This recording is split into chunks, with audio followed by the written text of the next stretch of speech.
makanannya harus halal. Sebab yang haram bakal merusak pada hati. Dan ini korelasi hadis ditutup sesudah ngomongin subhat. Siapa yang terjebak pada subhat, maka terjebak pada yang haram. Kalau udah makanan haram, akan merusak pada hati. Kalau hati udah rusak, badan jadi rusak. Makanya Nabi tutup hadis ini dengan ala inna fil jasadi mudghah. Idza saluhat saluhal jasadu kullu wa idza fasadat fasadal jasadu kullu ala wahyal qalbu. Pentingnya menjaga hati daripada makanan-makanan yang tidak halal, karena itu akan menggelapkan hati, mengotori hati, membuat hati jadi berkarat. Assalamualaikum warahmatullahi wabarakatuh. Bismillahirrahmanirrahim. Alhamdulillahi rabbil alamin.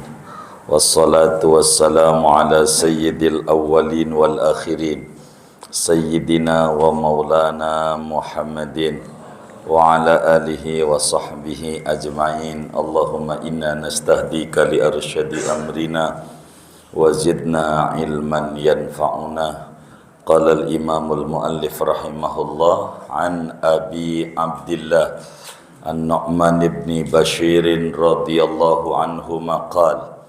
Diriwayatkan dari Abu Abdillah, nama aslinya Nu'man bin Bashir radhiyallahu anhu qala, ia berkata, sami'tu Rasulullah sallallahu alaihi wasallam yaqulu, aku mendengar Rasulullah sallallahu alaihi wasallam bersabda, innal halala bayyin, sesungguhnya yang halal itu jelas, wa innal harama bayyin, dan sesungguhnya yang haram itu jelas pula, wa bainahuma umurun mushtabihatun, dan antara halal dan haram itu ada beberapa perkara yang samar, la ya'lamuhunna katsirun minan nas, yang tidak mengetahui akan perkara yang samar itu kebanyakan orang.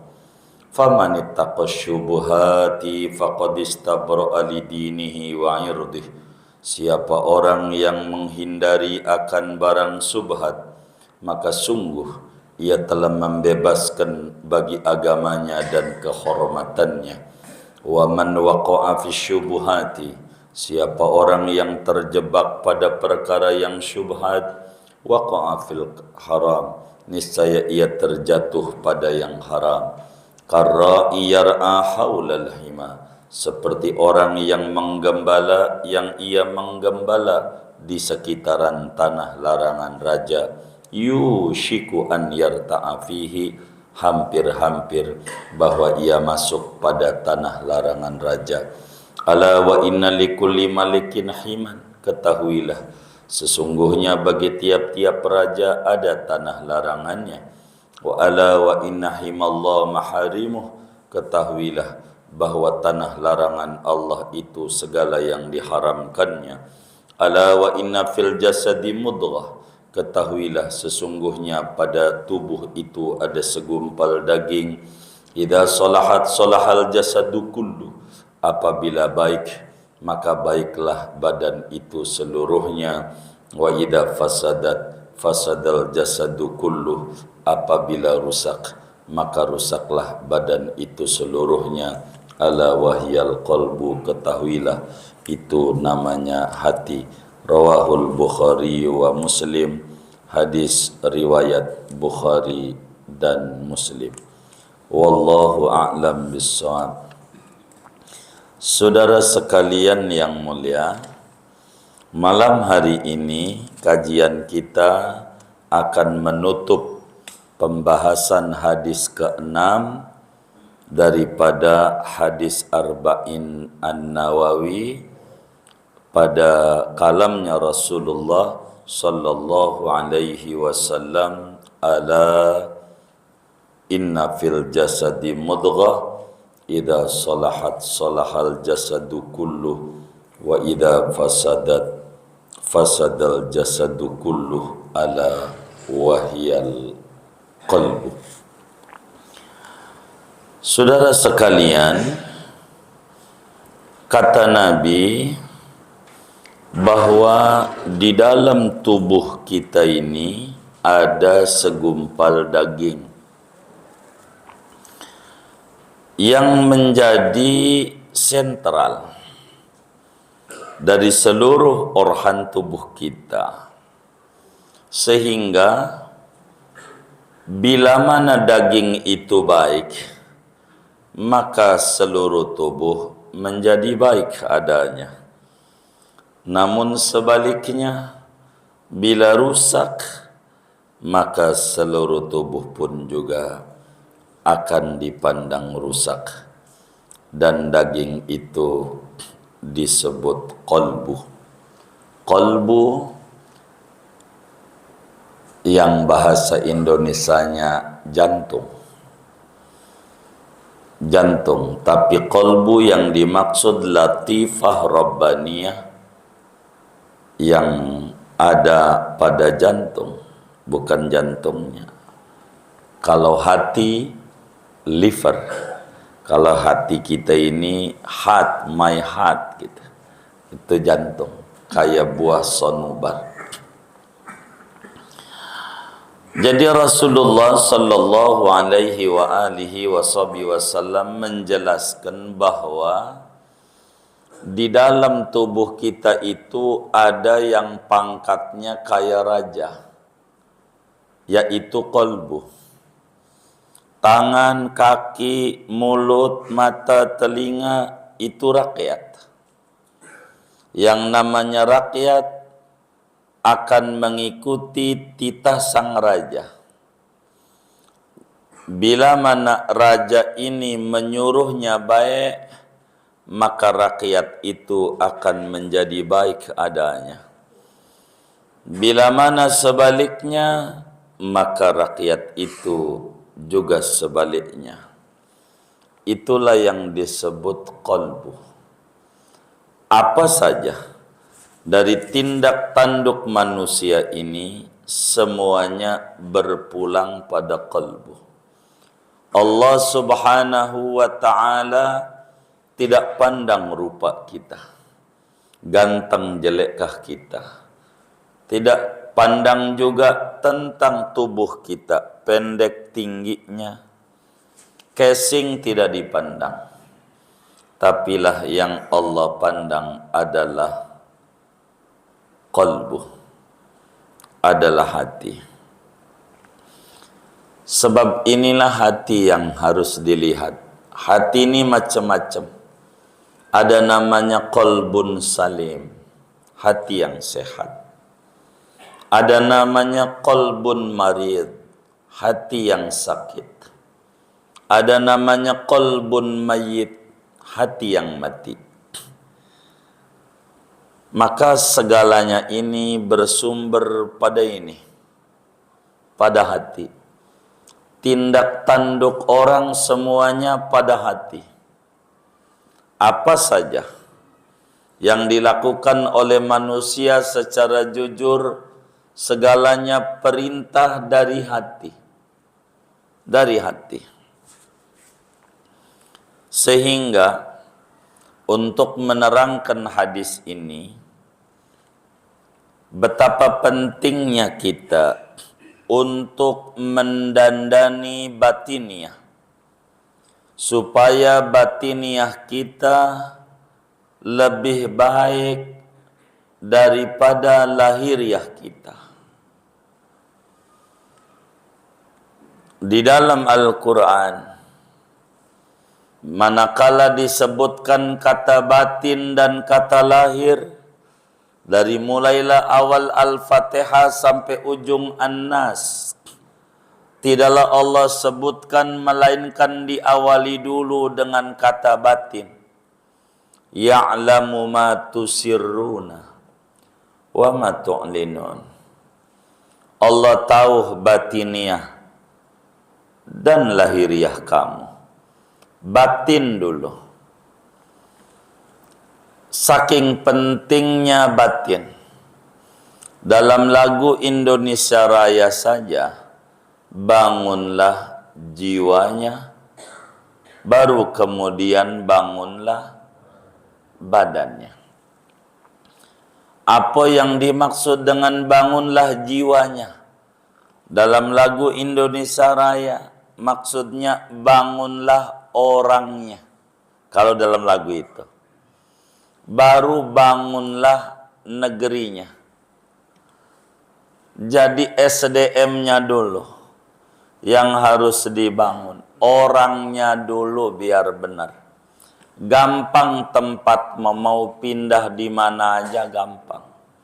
Yang penting orangnya dulu yang benar. Kalau orangnya nggak benar, repot juga mau tempat di mana aja. Karena sumbernya bukan tempat tapi orang. Jadi sehingga harus benar menyusunnya. Seumpama ada orang usahanya ojek online begitu. Yang cocok itu Menteri Perhubungan, jangan Menteri Pendidikan begitu. Jadi biar pas begitu. Sebab kalau diserahin asal aja tidak ngerti pendidikan repot. Sebab kalau pembisnis ada di pendidikan, maka pendidikan ruang lingkupnya bukan perjuangan, bukan pengkaderan, tapi untungkah atau rugikah. Begitu orang dagang. Ini repot, karena semuanya yang harus dibenerin orangnya dulu. Orangnya. Begitu orangnya. Jadi mobil biar bagus kayak apa, kalau supirnya enggak ngerti nyupir, ini bisa ancur-ancuran. Bener enggak? Orang dulu, itu namanya bangunlah jiwanya, baru bangunlah badannya. Manusia begitu.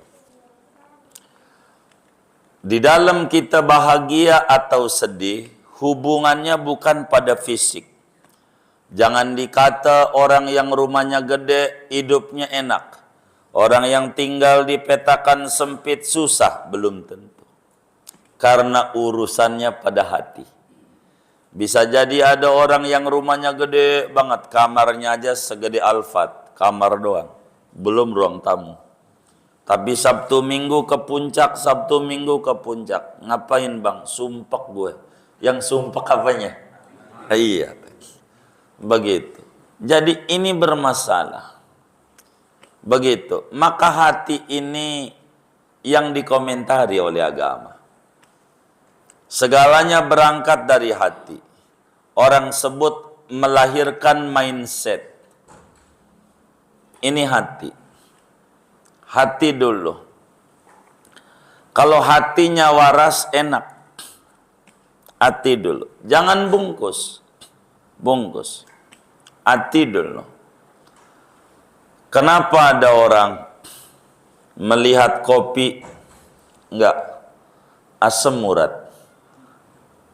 Kopi asam lambung.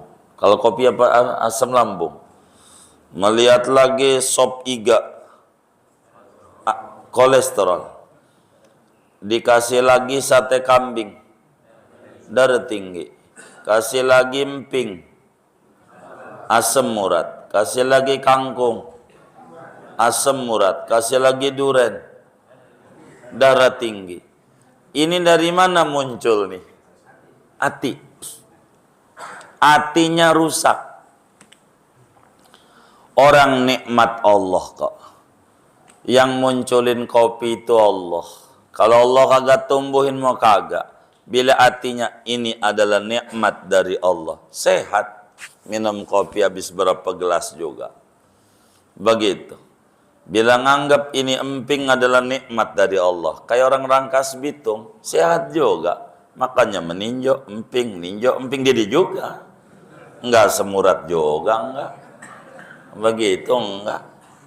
Ambil hidup duitnya banyak. Duitnya banyak. Hidup ditawarin kopi enggak mau. Tawarin sop iga enggak mau. Tawarin juga emping enggak mau. Sate enggak mau. Apa aja duren nggak mau. Abang nih mau makan apa? Saya mau nasi putih pakai garam air putih. Innalillahi wa inna ilaihi raji'un. Ngapain ente capek-capek kerja? Kagak dinikmati hidup. Kalau begitu tuh kagak mati aja mendingan dah. Kan ujungnya mati juga. Ujungnya mati enggak? Mati juga. Begitu. Ini nih diracun nih pikiran dari hati. Bila hatinya memandang nikmat Allah sebagai hukuman Allah, jadilah hukuman. Kalau hatinya memandang nikmat Allah sebagai nikmat yang perlu disyukuri, maka menjadi obat adanya. Ini obat, minum. Begitu, minum. Maka orang yang model kayak begini, kasihan. Ngumpulin duit banyak. Begitu, tapi makan sengsara. Kalau ujungnya masuk surga aja mendingan. Ini orang hidup beneran dari kecil sengsara, tua sengsara.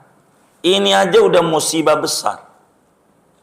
Dari mana kecil sengsara? Zaman kecil kita paham makanan apa aja boleh dimakan waktu kecilnya. Masalahnya duit ora punya. Bener nggak? Kagak ada duit emaknya. Ampe minta roti Belandanya. Udah, roti sumbu aja. Sama-sama roti. Singkong maksudnya. Itu saking nggak ada. Jadi kecil itu makanan apa aja boleh dimak. Ada masalah. Duit kagak pun. Itu sama dengan sengsara. Susah. Sekarang alhamdulillah udah kerja. Kontrakan juga punya, biar kata kagak banyak. Begitu. Duit punya jadi. Masalahnya makanan apa aja ora boleh. Duit punya. Makanan apa aja kagak. Itu sama dengan susah juga. Kecil susah, tua. Kalau nantinya masuk surga, mendingan. Kalau nantinya, cuman kalau nantinya masuk neraka, celaka 12. Udah di dunia sengsara, di akhirat, ya Allah. Mau ngapain hidup? Kayak begitu. Ada yang lebih parah lagi. Sampai pengen ngopi aja ngumpet-ngumpet di rumah tetangga. Kagak boleh sama bini sama anaknya. Begitu. Gua bukan apa-apa bang. Gua sayang sama lu. Lu ini susah banget jadi orang. Dibilang jangan ngopi-ngopi lagi. Udah dibilang orang ngopi itu tuanya jelek. Ya Allah, yang kagak ngopi juga kalau udah tua mah jelek. Bener nggak? Ya Allah. Iya baik mah. Dia takut sama bininya. Tapi ngopi juga rumah tetangga. Dia pengen banget ngopi rumah tetangga. Sengsara banget. Ujungnya mati. Mana tuh bini kawin lagi. Sama orang yang dulunya musuh kita lagi. Alphard kita dinaikin dia. Enak dia, enak kita. Jangan dibikin sengsara hidup. Nikmati. Sebelum mati. Mau ngapain duit? Makan yang saudara pengen. Al-Quran bilang kulu. Silahkan makan yang halal. Wasyarabu, silakan minum yang halal. Ingat, wala tusrifu, jangan berlebih. Jangan makan durian sekarung, jangan. Kalau pengen mau beli aja, makan semata. Kasih tuh sama tetangga, sodaqah nolak bala. Sehat. Gak apa-apa. Jangan berlebih. Hidup hanya siklusnya perputaran yang kurang manfaat. Zaman kecil kesehatannya dikorbankan luar biasa. Kesehatannya demi duit. Zaman kecil, zaman muda, kesehatan dia korbankan supaya dapetin duit. Sekarang udah tua, kebalik. Duitnya berapa aja dikorbankan demi sehat. Lah muter begitu doang hidup. Mau kayak begitu dong hidup. Mau ngapain? Hidup harus bahagia. Dan kebahagiaan itu adanya di hati. Quran bilang, ala bidzikrillah tatmainnul qulub. Dengan ingat Allah hati jadi tenang, tentrem, bahagia. Bahagia itu bukan di duit, di hati. Begitu. Bahagia itu di hati. Maka hati ini sentral kata Nabi. Bila hati bahagia, yang lain bahagia. Bila hati kita sedih, yang lain ikut sedih. Maka jarak hidup orang itu tidak pernah menghitung Islam jarak tempat, tapi jarak hati. Jarak hati. Ada orang rumahnya nempel dengan masjid. Enggak nyampe-nyampe. Ada orang rumahnya jauh dengan puncak, Sabtu Minggu nyampe. Ini dekat apa jauh ini? Puncak nih. Dekat apa jauh? Dekat. Tandanya nyampe. Masjid nih yang nempel nih, enggak nyampe-nyampe. Dekat apa jauh? Jadi Islam tuh mengukur jauh dan dekat tuh jaraknya jarak tempat apa jarak hati? Jarak hati. Nah, ini nih hati nih, jarak hati. Jarak hati. Jarak hati. Ini yang jadi masalah. Makanya kenapa suara majelis 100 meter dari rumahnya nggak nyampe-nyampe, tapi suara dangdutan 5 kilo kedengeran sama kupingnya itu, sampai hatinya bilang sama kaki, jalanlah, jalan itu kaki. Kenapa tuh? Kenapa tuh? Hati. Hati. Berbicara hadis ini untuk lebih terang benderang, saya menceritakan makna hadis ini, kisah Sayyidina Luqman Al-Hakim. Luqman, seorang budak dari Ethiopia, ada Afrika, hitam. Luqman Al-Hakim. Luqman, makamnya di Mesir. Udah ziarah tadi? Oh udah, alhamdulillah. Iskandaria. Luqman Al-Hakim itu kerja ngangon kambing. Ngangon kambing. Satu hari dipanggil oleh sang tuan. Luqman, baik tuan, ada apa? Kamu potong seekor kambing, lalu kamu bagi sama masyarakat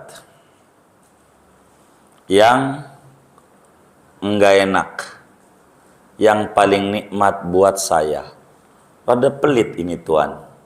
Yang enak buat dia, yang gak enak buat orang. Ini kurang bener. Tapi yang namanya budak ya kudu nurut sama tuan. Dipotonglah kambing itu. Dibagilah sama masyarakat, dibawalah 2 kantong oleh Luqman. Diintip oleh tuannya. Taulah, 1 kantong isinya hati, 1 kantong isinya lidah. Isinya. Tuannya paham, berarti kambing itu yang paling nikmat hatinya dan lidahnya. Lalu bulan depan, bulan berikutnya, suruh potong lagi tuh Luqman kambing. Kata tuannya, bagikan yang paling enak. Yang gak enak bawa pulang. Potong lagi itu sama Luqman. Bagi. Kayaknya udah ngaji tuh tuannya. Yang enak buat orang. Yang gak enak buat dirinya. Dibawa lagi sama Luqman 2 kantong. 2 kantong. Diintip sama tuannya. Marah. Kata sang tuan, Luqman, baik tuanku. Kamu ini budak apa kagak? Tidak tuan, sehat. Lalu apa perintahku? Bulan lalu, yang gak enak buat orang. Yang paling nikmat bawa pulang. Bulan ini, yang enak buat orang. Yang paling enggak enak bawa pulang. Bener kupingnya mu. Waras. Tapi ngapa yang dibawa pulang hati lagi sama lidah lagi? Kata Luqman, karena Tuhan nanyanya sama saya, maka yang paling nikmat itu Tuhan, hati sama lidah. Jadi bila hati sama lidah ini bagus Tuhan, maka yang lain akan dipandang bagus.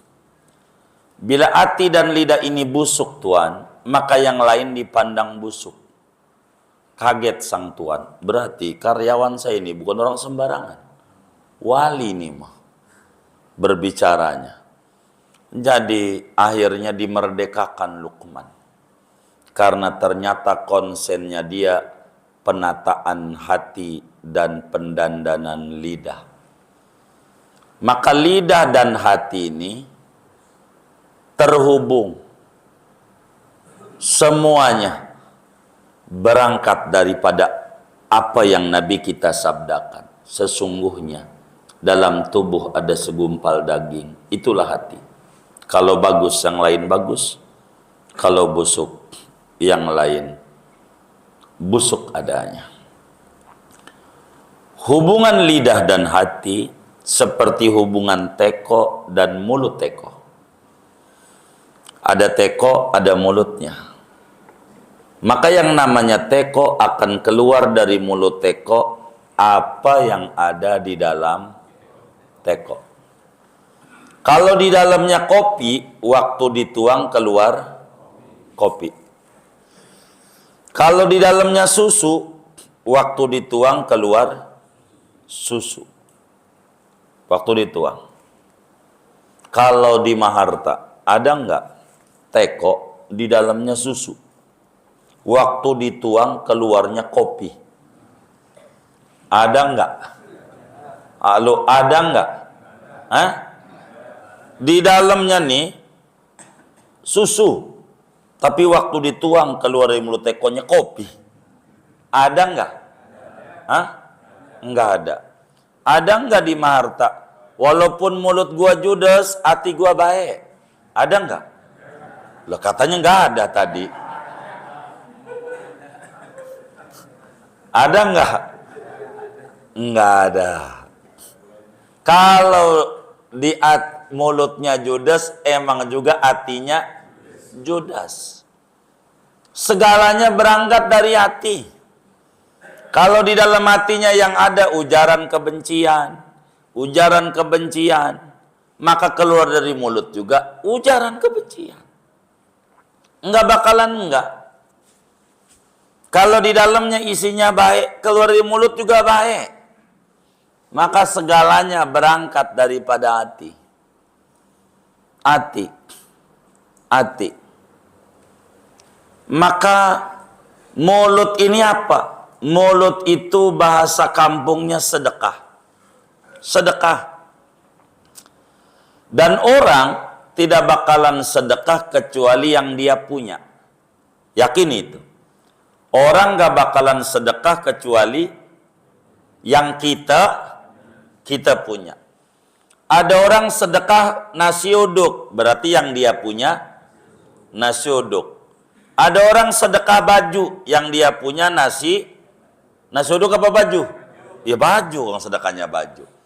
Ada orang sedekahnya duit, berarti yang dia punya duit. Begitu. Orang sedekahnya minuman, yang dia punya minuman. Orang kagak bakalan sedekah kecuali yang dia punya. Kalau ada orang mulutnya ujaran kebencian, jangan marah. Emang yang dia punya, iya begitu. Ngapa tuh orang mulutnya begitu? Emang yang punyanya itu.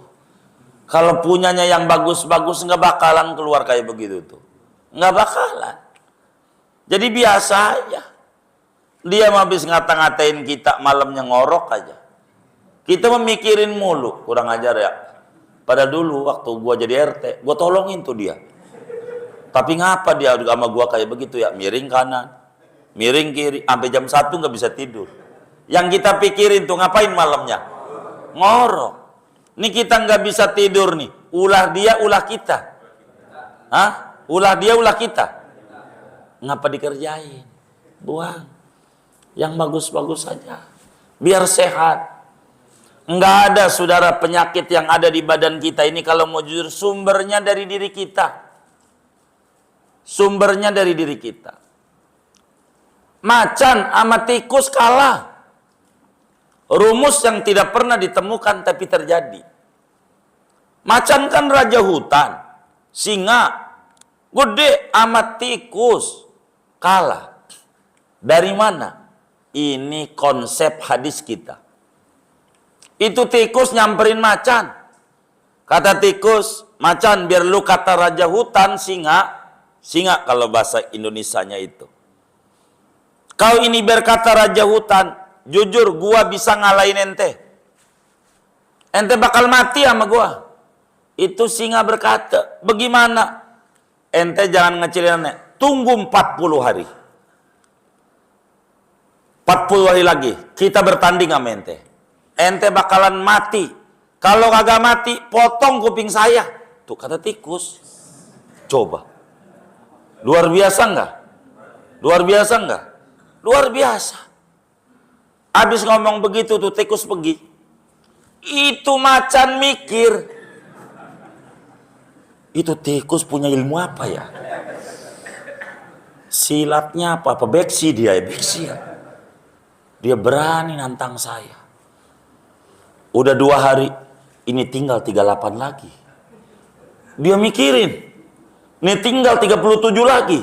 Sampai udah 20 hari, ini tinggal 2 minggu lagi. Tinggal 20 hari lagi. Ini tikus mau ngalahin saya, pakai apa ya? Dia mikir. Sampai kagak enak makan, gak enak tidur. Pas 30 hari, mati. Macan. 30 hari itu mati. Tuh singa. Ama apa? Ama apa? Ama apa? Ama pikiran. Kenapa orang banyak pensiun tuh jadi stroke? Pikiran. Ini beneran. Mumpung ngaji lagi. Saya nggak mau tede ngaling-ngaling. Begitu. Kenapa banyak mati zaman Covid? Pikiran. Pikiran. Sampai ada pengurus masjid, ngaji nggak orangnya nih?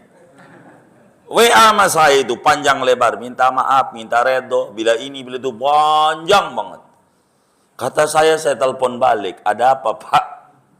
Gitu pakai wasiat kayak begini nih, karena saya curiga, panjang banget. Saya baca aja, saya potong-potong. Positif guru, positif. Positif apa?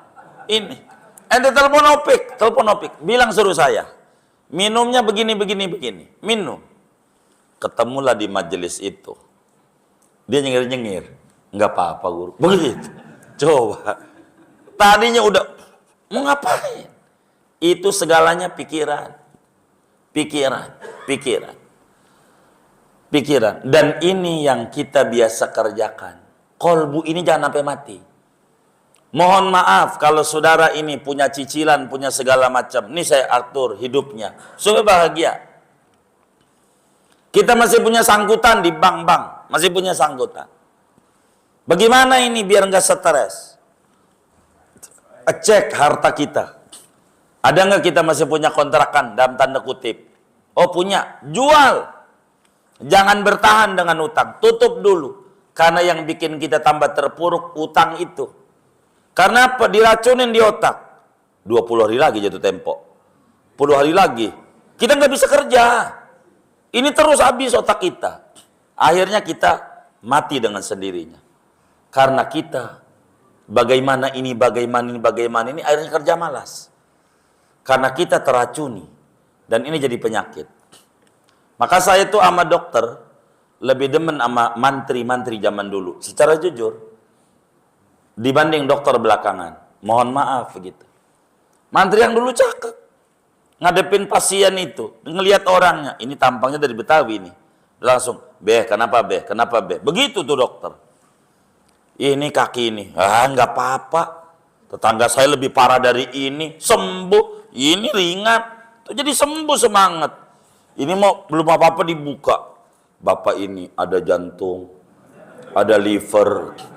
Ada ginjal, mana kitanya meleng lagi, kita jawab, emang dari zaman Ki Benen, gua nih jantung ada, liver ada, ginjal ada, darah ada, bener nggak? Ini komplit, orang hidup, ya kan? Begitu. Jadi biasa aja. Karena diracunin ini dibongkar. Dokter tuh nggak perlu bongkar penyakit orang. Yang perlu dibongkar obatnya. Bapak ini darahnya sekian. Mana akhirnya kita beli lagi. Buat cek darah. Saban hari tuh ngederesnya bukan Quran itu mulu. Cek darah lagi. Gula darah saya sekian. Besok lagi. Lah kita diracunin sama begitu. Quran aja yang dicek. Hari ini udah berapa juz. Sehat. Beneran. Biar kita jangan kayak gitu-gitu, tutup. Rusak kita, cek lagi. Dokter bukan kita. Alat ini tergantung mana kita belinya second lagi. Ya Allah. Antara satu pabrik sama pabrik lain, itu bisa hasilnya beda. Bener nggak? Tuh begitu. Kita bukan dokter, ngecek mulu saben hari. Begitu, ngecek mulu saben hari. Ngecek gula, ngapain? Yang kayak begitu. Jadi jangan kita diracuni sama diri kita. Kita berhak bahagia. Biar kata kita udah pensiun. Yes, jangan mikirin begitu mulu. Maka Islam melarang kalau nengok orang sakit ngomongin penyakit. Dilarang. Ini kita nengok orang sakit jangan cerita si Anu parah banget penyakitnya. Jangan. Si Anu jangan. Itu dilarang sama Islam. Yang suruh dongengin yang sembuh. Alhamdulillah teman saya si Anu tuh. Padahal udah setahun yang lalu. Nggak apa-apa. Gitu ceritain. Si Anu tuh udah sembuh. Parah penyakitnya. Jadi memunculkan sugesti. Sugesti ini nih. Orang tuh harus punya keyakinan. Kalau keyakinan kita udah patah. Habis kita.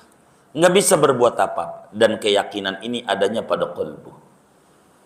Kalau kata kita kagak bahagia, nggak bakal bahagia. Maka sampaikan kepada mereka yang mondar-mandir psikolog, psikiater, Anda stres bukan karena apa-apa, karena Anda tidak mau ngaji tentang hadisnya Rasulullah Sallallahu Alaihi Wasallam. Ini hati, lempengin hati. Ngapain hidup? Jadi puyeng, hidup biasa aja hidup. Begitu. Kita nggak punya duit, jangan tunjukin. Itu nggak punya duit tunjukin dandanannya lecek, kucel, dekil, kumel. Ya Allah rambut acak-acakan, nampak sufi. Bener sulit finansial. Apaan? Sulit finansial. Apa disingkatnya? Sufi. Jangan, biasa aja. Jangan. Sehatkan hatinya. Mau ngadepin pensiun udah stres. Setahun lagi pensiun. Deg-deg-deg. Ini bagaimana ini? Tetangganya udah 20 tahun lagi pensiun. Biasa aja. 20 tahun yang lalu. Udah pensiun belum tuh tetangganya? Udah 20 tahun yang lalu. Biasa aja. Kita udah pensiun belum? Kenapa stres? Hati. Dia bingung. Maka hati ini yang harus didandani. Bahagia itu adanya di hati. Stres itu adanya di hati. Hati aja. Jangan berkecil hati. Yang lebar. Biar enak hidup. Segalanya berangkat daripada hati. Lalu timbul pertanyaan. Bagaimana supaya hati kita sehat? Ada 9 faktor yang mendorong supaya hati kita jadi sehat adanya. Dan ini yang paling penting. Kalau hati sehat, badan sehat. Beneran, hati dulu. Yang pertama, membaca Al-Quran. Kalau kita sering baca Al-Quran, menyehatkan hati. Liyundhira man kana hayyan. Yang dapetin nasihat hati yang hidup, maka akan dapat nasihat dengan baca Al-Quran. Baca Quran. 2, sering puasa. Biar hatinya sehat, puasa. Baguslah kita udah pensiun, puasa. Kalau bagus puasa Daud. Sehari puasa, sehari enggak. Sehari puasa, sehari enggak. Enggak kuat, turun nomor 2. Puasa Imam Ghazali. Senin, Kamis, Jumat. Ini rada cocok nih. Sabtu Minggu kondangan masalahnya. Senin, Kamis, Jumat. Senin, Kamis, Jumat. Ini puasa Imam Ghazali 4 bulan. Kalau Daud 6 bulan puasa. Karena separuh daripada 12 bulan. Di bawah ini puasa Senin Kamis. Nomor 3. Nomor 4 puasa 3 hari setiap bulan. Ini aja kuncinya. Begitu. Udah belum? Oh belum.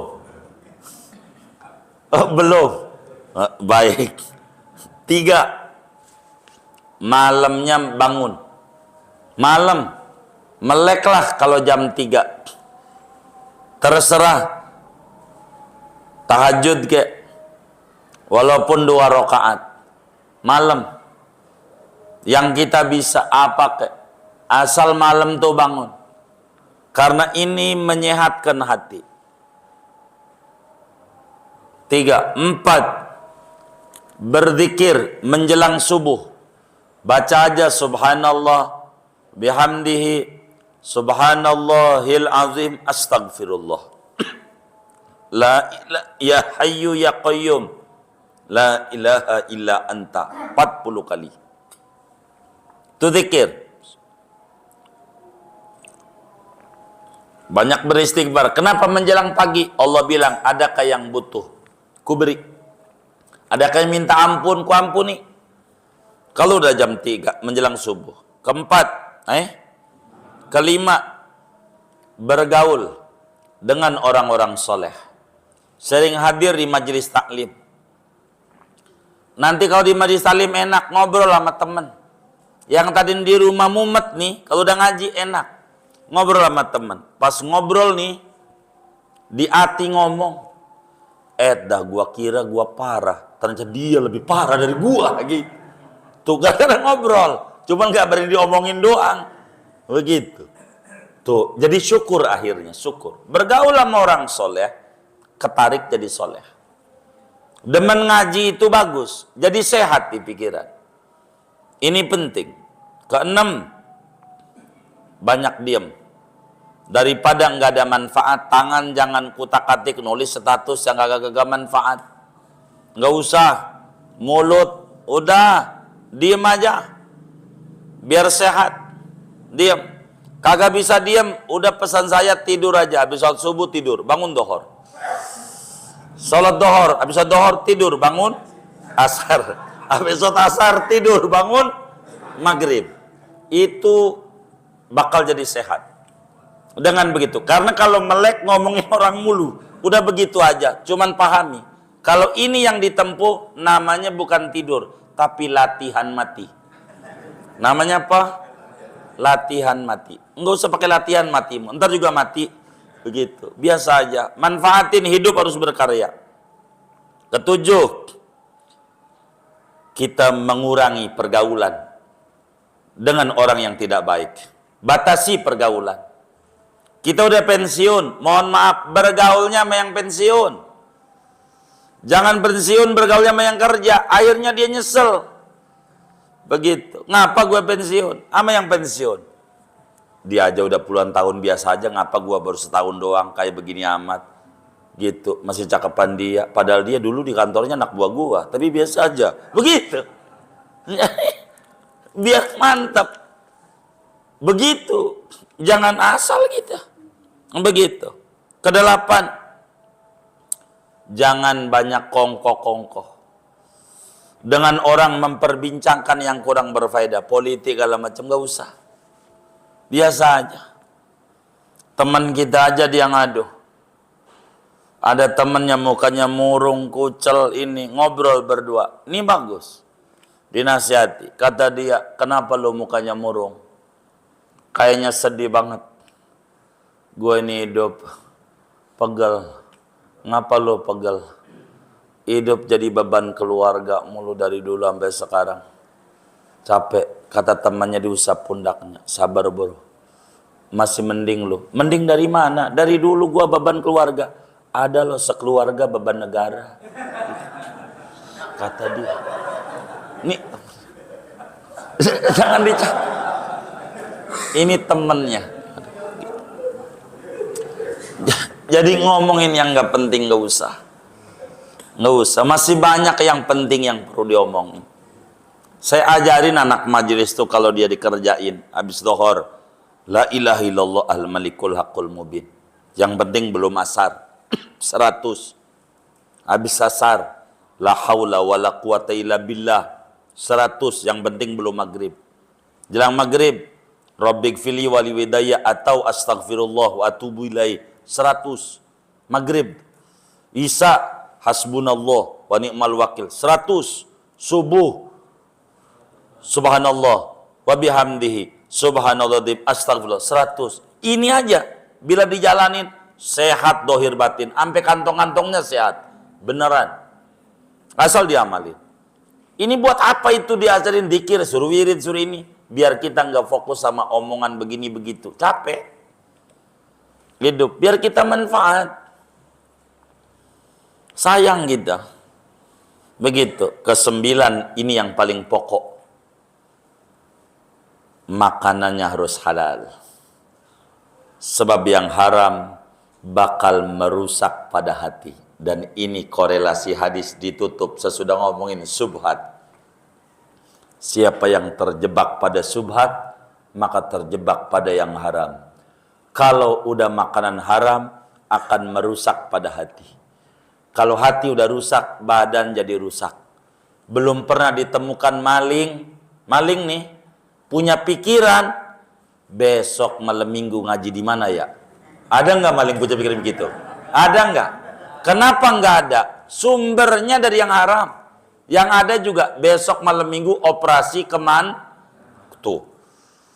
Maka makanan halal ini kunci segalanya.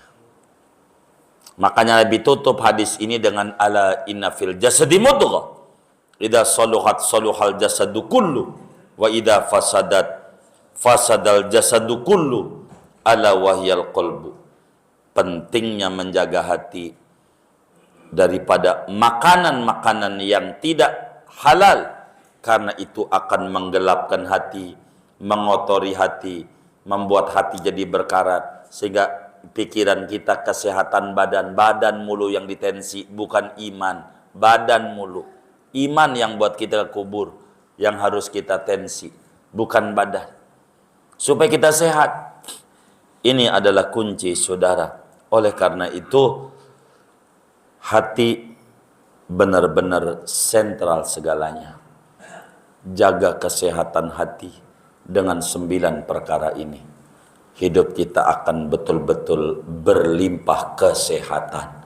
Sehat jiwa, sehat badan, sehat pikiran, sehat keuangan, sehat finansial, sehat dompet, sehat kantong, sehat segala-galanya. Dengan catatan hatinya kudu sehat. Sumber inspirasi adanya di hati. Bila hatinya tertutup, repot. Rapihkan hati kita, sebab di situ kunci bahagia kita. Segini aja dah ngaji kita.